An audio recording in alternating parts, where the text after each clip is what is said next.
Now time for the nation's sharpest opinion.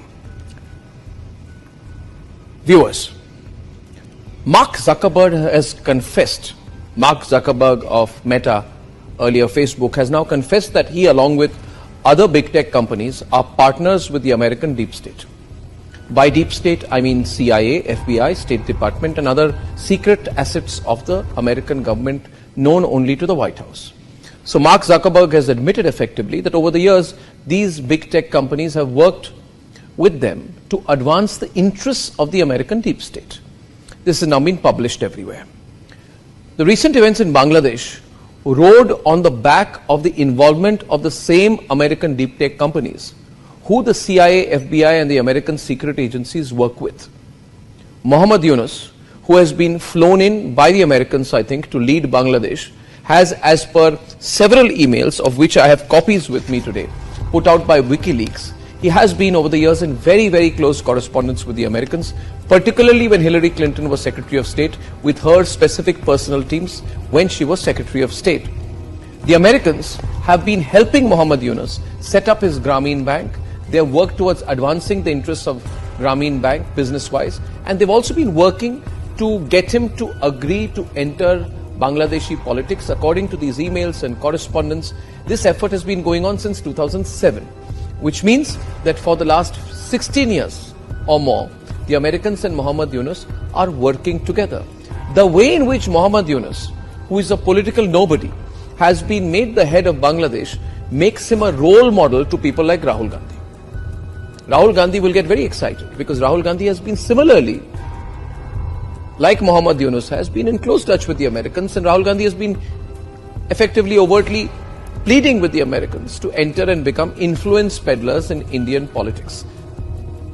Now, ladies and gentlemen, since Narendra Modi went to Moscow recently and defied the Western media expectations that he would distance himself from Vladimir Putin, the American State Department, the American Embassy in New Delhi, and its deep state assets and machinery have become overactive.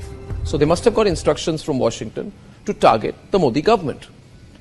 So they've become so active, they are doing PR activity. One day they flew down to meet Asaduddin Owaisi on the 12th of August.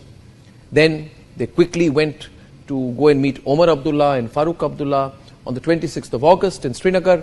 Then they flew down to meet Chandrababu Naidu on the 31st of July. Then they met Congress Chief Minister Revanth Reddy on the 2nd of August.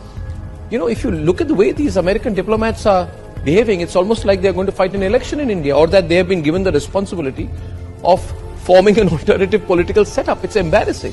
What are you doing, American diplomats? Stop behaving like children. I know you got calls from Washington to meddle, but be classy about it. And in fact, don't do it, because we are tracking everything you do. The American embassy has also started, after these elections, they've started conducting workshops for Indian influencers on social media. They're calling it impact level work. So what they're trying to do, the American diplomats, they're trying to convince more Indian influencers to take a pro-America line, a pro-State Department line, a pro-American deep state line. The Americans think this way they will influence the influencers, and the influencers will do what they want them to do, and maybe in the course of it, through some usual American deep state techniques, they'll call it funding good journalism, or they'll call it funding impact journalism, or whatever like that. They'll keep giving bits of money to people they like. In fact, you should all do the research on which are the people, which are the organizations, which are those digital companies, influencers, who have been taking money from the Americans. Directly, it happens quite directly, $10,000, $20,000, $30,000. They give this money, and these Indians gratefully accept it. And that's how the deep state works. Ladies and gentlemen, the American deep state, which was, in my view, earlier supporting the Aam Aadmi Party, has now hitched completely and moved its forces entirely behind the NGO Congress ecosystem. Mark Zuckerberg's admission in all of this, that he has been a very loyal lieutenant, effectively, of the American deep state, brings into the open the big tech deep state conspiracy. The only difference is that between Bangladesh and India is that we are a larger country. We are a bigger country, we are a stronger country.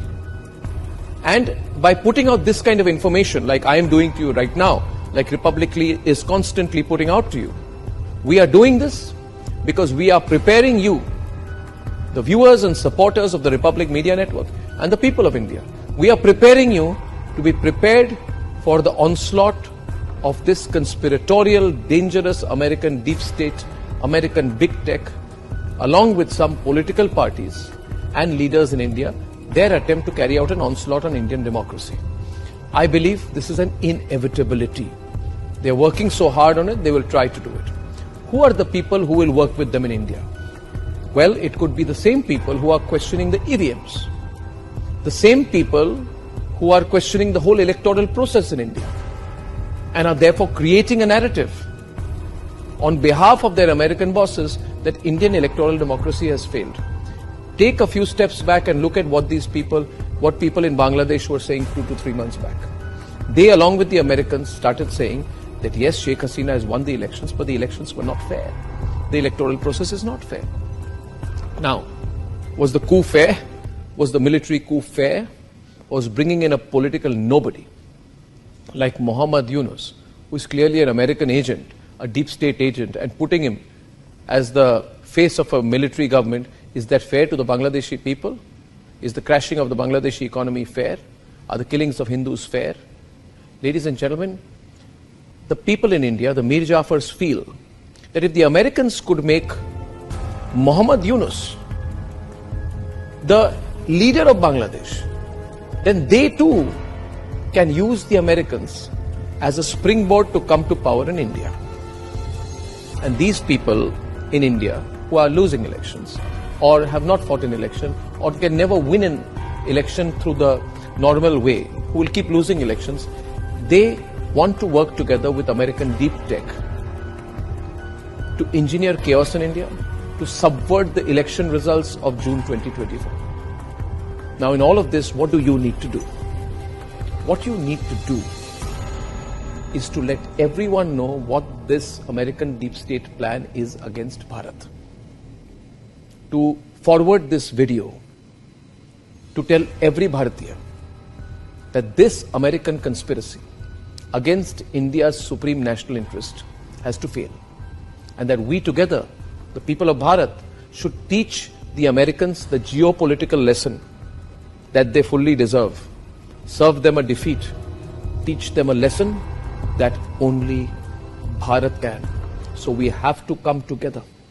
Please spread this video as widely as you can, so that the Americans know that even before they think they can act against us, that we've got our lens on them. It is they who should be on the defensive.